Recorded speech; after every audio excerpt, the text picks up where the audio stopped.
Two newborn giant panda cubs at Beauvais Zoo in central France have got their names, Huan Li Li and Yuan Du Du.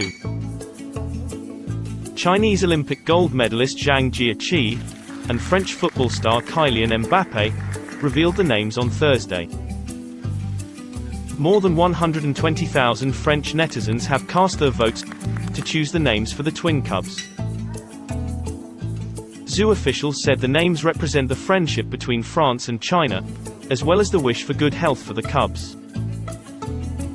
就通过一个大自然的一个可爱的这么一个小生灵，能让两国友谊变得更加的亲密，更加的友好，这是一件非常好的事情。经过将近10年的中法熊猫合作项目，熊猫家族可以这个人丁兴旺，每一次幼崽的出生命名都掀起一波又一波的熊猫热，引起了法国民众极大的关注和热情。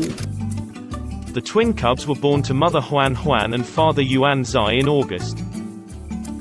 The parents arrived in France in 2012.